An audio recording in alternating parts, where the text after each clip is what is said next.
कोटा में engineering exam की तैयारी कर रहा एक स्टूडेंट पढ़ाई के प्रेशर की वजह से बहुत ज्यादा डिप्रेशन में था। लेकिन वो इतनी हिम्मत नहीं जुटा पा रहा था कि वो ये बात अपने माँ बाप को बता सके। कोटा के एसपी चंद्रशील ठाकुर को जब उस बच्चे के बारे में पता चला, तब उन्होंने उसके पिता को फोन किया और उनसे कहा कि आपका बेटा बहुत ज्यादा डिप्रेशन में है और आपको उससे मिलने कोटा आना चाहिए। इस पर उसके पिता का जवाब आता है कि सर, ये तो दूसरों को डिप्रेस कर दे, ये कहाँ से डिप्रेस हो गया। मतलब पिता ये मानने को तैयार ही नहीं थे कि ये कोई ऐसी बात है जिसके लिए उन्हें कोटा आना पड़े या फिर अपने बच्चे को घर बुलाना पड़े। और ये कोई अकेला मामला नहीं है। कोटा में हजारों बच्चे ऐसे ही मेंटल स्ट्रेस और डिप्रेशन से परेशान रहते हैं।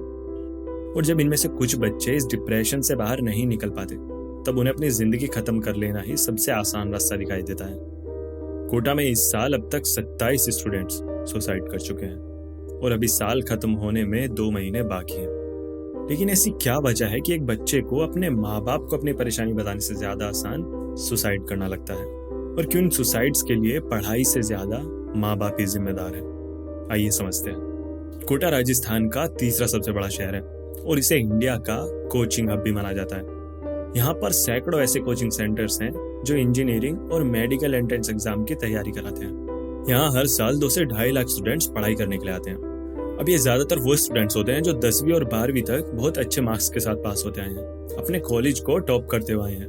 पड़ोसी और रिश्तेदार इन बच्चों को बहुत ब्रिलियंट और जीनियस बच्चे की तरह जानते हैं, और जाहिर सी बात है कि इन बच्चों के माँ बाप भी बहुत प्राउड फील करते हैं अपने बच्चों के इन अचीवमेंट्स पर। इन बच्चों से बहुत कम बार ये पूछा जाता है कि वो क्या करना चाहते हैं। इसके बजाय माँ बाप जिस किसी भी इंसान को समझदार मानते हैं, वो उनसे इस बारे में सलाह करते हैं कि मेरे बेटे या बेटी को आगे चलकर क्या करना चाहिए।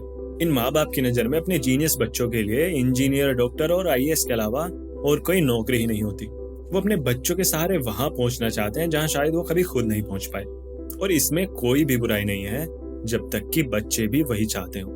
कोटा में आने वाले इन बच्चों में से ज्यादातर मिडिल क्लास और लोअर मिडिल क्लास से आते हैं, और कोटा के कोचिंग सेंटर्स की फीस भी लाखों में होती है। तो गरीब माँ बाप लोन लेकर, उधार लेकर या फिर अपने घर जमीन तक बेचकर जैसे तैसे अपने बच्चों को कोटा में एडमिशन दिला देते हैं, क्योंकि उन्हें पूरा भरोसा होता है कि मेरा बच्चा इंजीनियर या डॉक्टर बनकर एक बड़ी नौकरी करेगा और ये सारा कर्जा एक झटके में उतार देगा।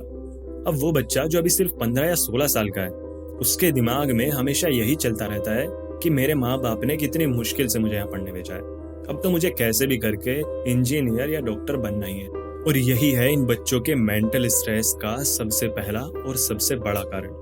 शुरुआत में इन बच्चों को भी अंदाजा नहीं होता कि वो जिस रेस में हिस्सा लेने जा रहे हैं वो उनके 10वीं और 12वीं के इम्तिहान से कई गुना ज्यादा मुश्किल है।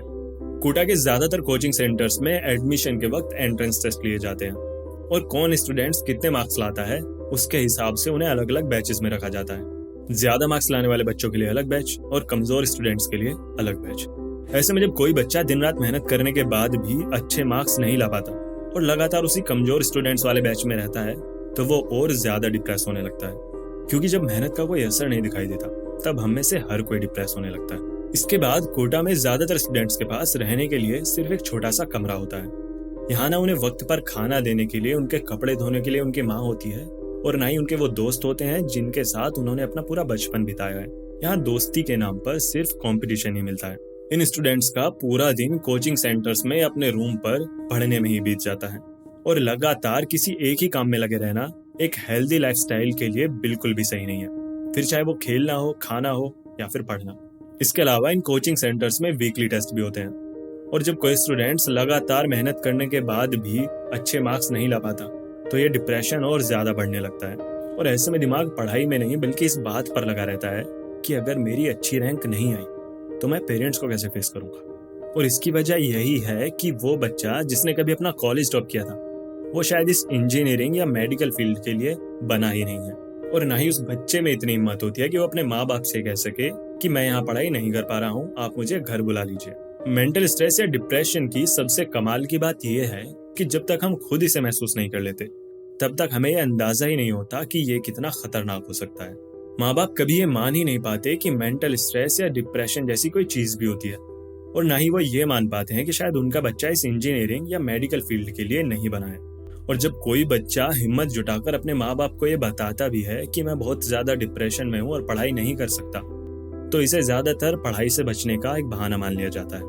और जब माँ बाप ही अपने बच्चे के मन की स्थिति नहीं समझ पाते और उनका रवैया हमेशा ये रहता है कि हमने कितने पैसे खर्च करके तुम्हें पढ़ने भेजा है, तो उस बच्चे के पास सुसाइड जैसे कदम उठाने के अलावा और कोई रास्ता नहीं रह जाता। इसके अलावा ऐसे कदम उठाने की एक वजह रिलेशनशिप भी है। जब 15-16 साल की उम्र में बच्चे अपने घर से दूर एक लंबे वक्त तक अकेले रहते हैं, तो ऐसे में उनकी दोस्ती साथ पढ़ने वाले दूसरे लड़के लड़कियों से भी हो जाती है और कई बार ये दोस्ती रिलेशनशिप में भी बदल जाती है। और जैसा कि अक्सर रिलेशनशिप्स में होता है, ब्रेकअप या अफेयर के बाद कुछ बच्चे इसे बर्दाश्त नहीं कर पाते और वो सुसाइड जैसे खतरनाक कदम उठा लेते हैं। और कोई सुसाइड नोट ना मिलने पर इसकी वजह भी पढ़ाई के प्रेशर को ही मान लिया जाता है।